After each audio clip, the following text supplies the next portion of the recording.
Quisiera compartir un texto breve que, que es como un hito en la vida de Pablo, y es su conversión. Dice el texto: mientras tanto, Saulo, respirando aún amenazas de muerte contra los discípulos del Señor, se presentó al sumo sacerdote y le pidió cartas de extradición para las sinagogas de Damasco. Tenía la intención de encontrar y llevarse presos a Jerusalén a todos los que pertenecieran al camino, fueran hombres o mujeres. En el viaje sucedió que, al acercarse a Damasco, una voz del cielo relampagueó de repente a su alrededor. Él cayó al suelo y oyó una voz que le decía: Saulo, Saulo, ¿por qué me persigues? ¿Quién eres tú, Señor?, preguntó.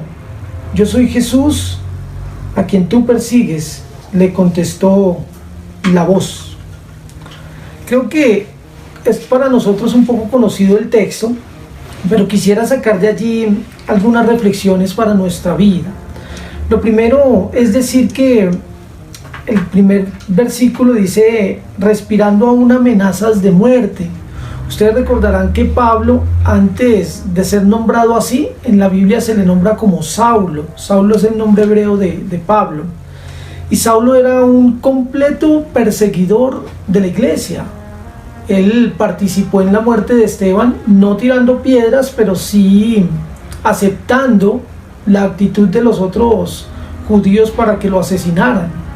En otros textos se muestra un Saulo al que le tenían miedo, le tenían pavor por sus mismas actitudes de persecución ante la iglesia.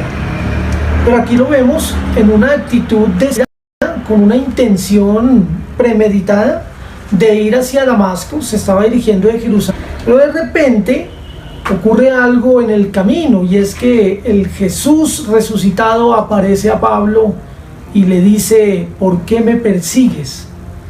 Y Pablo, ante esa luz y ante esa voz, Pablo realmente lo que hace es preguntar. No le responde a él: mira, te persigo porque me caes mal, te persigo porque tú no eres el verdadero, te persigo porque... Él lo que hace es preguntar: ¿quién eres?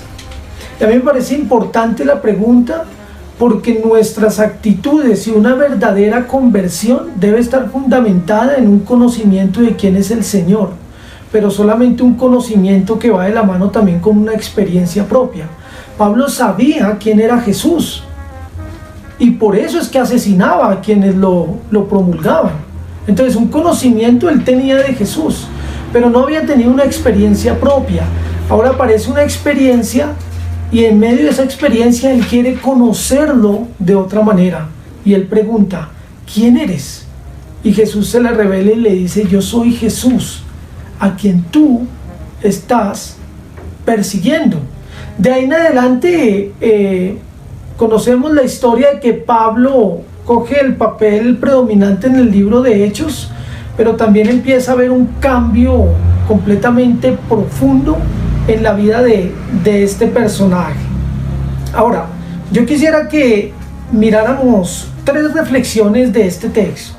La primera es que aquel Saulo perseguidor llegó a ser Pablo el evangelista, y todo esto se logró por un encuentro con el resucitado, ¿sí? Pablo lo que significa es pequeño. Algunas personas dicen que Pablo era un hombre bajito de estatura, pero no creo que signifique eso. Más bien creo que también la otra traducción podría ser humilde. Y en lo que convirtió el Señor a un Pablo es en eso, en un hombre completamente pequeño, humilde, sujeto a su voluntad. Y a mí me gusta este punto porque lo que nos nombra aquí es un Dios que se glorifica trabajando desde la humildad, desde la pequeñez de un apóstol Pablo, ¿sí? Ahora, ¿cómo es posible que un Saulo, que era totalmente perseguidor de la iglesia, llegue ahora a ser perseguido por causa de la iglesia? ¿Cómo un hombre que callaba a los cristianos que proclamaban a Cristo incluso con su muerte, llegó a ser un hombre que ahora iba a proclamar el evangelio por todo el imperio romano? Como un hombre que llegó a ser asesino por Cristo, por su palabra, llegó a convertirse en un hombre que ahora iba a ser asesinado por etapas donde se nos ha hecho muy difícil cambiar algunas actitudes. Quizá algunas personas nos han sugerido ya de manera continua: tú deberías cambiar en esto, tú deberías volverte más sensible. Y puede que nosotros lo hayamos intentado, pero en ocasiones se ha dificultado. Y esto es una voz que nos ayuda a pensar en que cualquier cosa Dios puede hacer para transformar nuestro corazón. Y esto nos dice que debemos ser. Lo hizo con Pablo. Pablo, un hombre que mataba, que asesinaba por causa de Cristo, también llegó a ser este hombre que decía por allá en Romanos 8:38, pues estoy convencido de que ni la muerte, ni la vida, ni los ángeles, ni los demonios, ni lo presente, ni lo porvenir, ni los poderes, ni lo alto, ni lo profundo, ni ninguna cosa de la creación podrá apartarnos del amor de Dios que se ha manifestado en Cristo Jesús. Hay esperanza de transformación.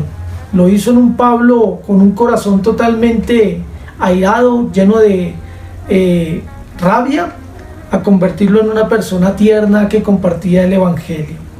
Ahora, por otro lado, creo que nos da otra reflexión el texto, y es que Pablo no solamente decía: me voy a rebelar contra Dios y por eso voy a matar cristianos. Realmente Pablo en su judaísmo pensaba y creía que estaba sirviendo a Dios, asesinando y encarcelando cristianos. Él creía que estaba haciendo un trabajo para el Señor. Y aquí el texto nos muestra algo interesante, y es que nosotros podemos pensar que estamos haciendo algo bien a causa del Señor, cuando de hecho no es cierto. En esto cayó Pablo al asesinar cristianos y pensar que lo estaba haciendo para Dios. En esto cayó la iglesia casi que 300 siglos después de Cristo, al pensar que su llamado era más bien reprimir a los que no pensaban como ellos. En esto cayeron las cruzadas también, al pensar que estaban sirviendo con guerras justas una causa al Señor, cuando estaban asesinando un pocotón de personas. En esto cayó la Inquisición, al pensar que aquellas personas que no respetaban ciertas doctrinas de la iglesia tenían que ser asesinados, y así defendíamos al Señor.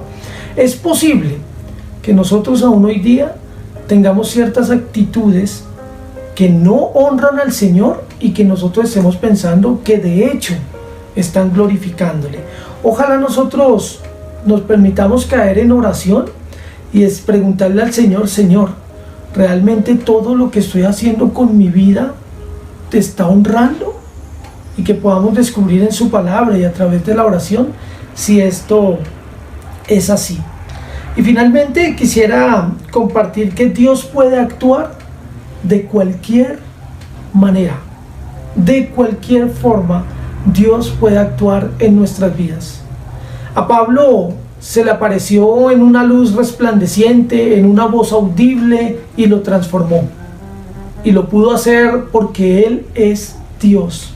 De manera que cuando nosotros nos percibimos que de pronto no podemos tener algunas actitudes de cambio, la esperanza es que Dios puede intervenir de cualquier forma para que nosotros podamos tener estas transformaciones que quizá estemos deseando. Y todo se debe a un encuentro que podamos tener profundo con Jesús y Jesús resucitado.